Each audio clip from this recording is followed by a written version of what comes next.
عمران خان کے بارے میں آج کل یہ جو آڈیو ریلیز کی جا رہی ہے اور ویڈیو ریلیز کرنے کا کہا جاتا ہے تو یہ سلسلہ بہت پرانا ہے اور نواز شریف خاندان کا یہی وتیرہ رہا ہے کہ اگر یہ کسی کا مقابلہ نہیں کر سکتے تو اس کی کریکٹر اسیسینیشن اس طرح کر دیتے ہیں کہ وہ دوبارہ کبھی عوام میں نکلنے کے قابل نہ رہے اور اس کی شہرت جو ہے وہ پاش پاش ہو جائے۔ ابھی اس کے اوپر ایک رپورٹ تیار کی ہے، آپ اس ویڈیو کو مکمل دیکھیں تاکہ آپ لوگوں کو اس خاندان کی پوری سمجھ لگ سکے۔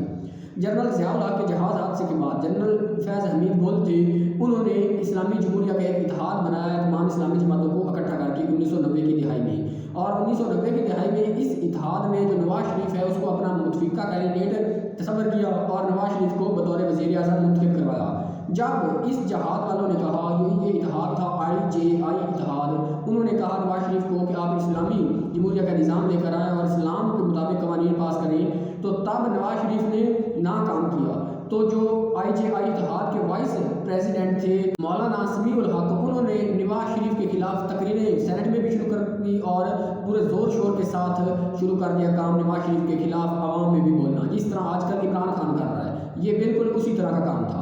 اور دوسری طرف بے نظیر بھٹو، وہ حکومت سے نکلی ہوئی تھی اور وہ اپوزیشن میں تھی، اور ایک طرف IJI اور ایک طرف بے نظیر بھٹو، تو ان دونوں کا پریشر جو تھا نواز شریف کے لیے بہت زیادہ ہو گیا تھا۔ تو نواز شریف نے IJI کو روکنے کے لیے ایک بہت ہی غلیظ اور گھٹیا پلاننگ کی، جو وائس پریزیڈنٹ تھے IJI کے مولانا سمیع الحق، ان کے خلاف۔ اس وقت انہوں نے اسلام آباد کی جو ایک جسم فروش عورت میڈم طاہرہ تھی، انہوں نے اس کو پیسے دیے اور کہا کہ آپ مولانا سمیع الحق کے خلاف بولنا شروع کر دیں اور بتائیں کہ وہ آپ کے پکے کسٹمر ہیں، اور اس طرح کی باتیں کروانا شروع کر دی۔ اس عورت نے مولانا سمیع الحق کو اس طرح برباد کیا کہ مولانا سمیع الحق کہیں بھی جانے کے قابل نہ رہے،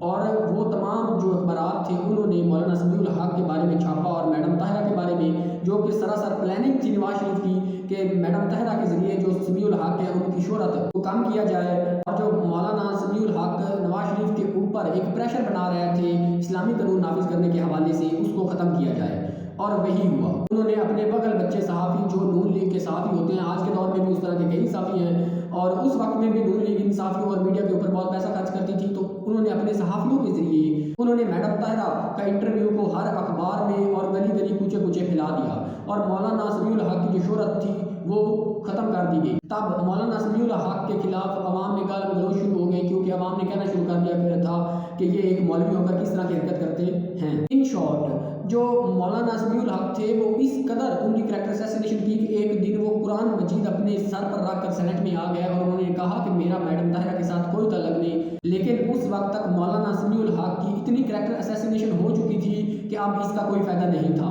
تو تب مولانا سمیع الحق نے احتجاجاً سینٹ میں اپنا استعفیٰ جمع کروا دیا اور چپ کر کے گھر بیٹھ گئے۔ یہ غلیظ پروپیگنڈا نہ صرف نواز شریف خاندان نے عمران خان کے ساتھ ابھی کیا ہے، اس سے پہلے سمیع الحق کی کہانی میں نے آپ کو سنا دی ہے، اس کے ساتھ ساتھ نصرت بھٹو اور بے نظیر بھٹو کی انہوں نے جو ننگی تصویریں تھیں وہ بھی جہازوں سے پھینکوائی اور ان کی بھی کریکٹر اسیسینیشن اسی طرح کروائی، جو کہ پاکستانی سیاست کا ایک سیاہ باب ہے۔ یہ سلسلہ شاید ان لوگوں کے جہیز میں ان لوگوں کو ملا ہے نواز شریف خاندان کو۔ اس کے بعد عمران خان کی باری، پہلے انہوں نے عائشہ گل لئی کے ذریعے عمران خان کے اوپر الزامات لگائے، بعد میں عائشہ گل لئی نے یہ بھی کہہ دیا کہ نون لیگ والوں نے انہیں کہا تھا کہ وہ مجھے سینٹ میں سپورٹ کریں گے، اور نون لیگ نے جب اپنے وعدے سے مکر گئی تو تب عائشہ گل لئی نے اس راز سے پردہ اٹھایا کہ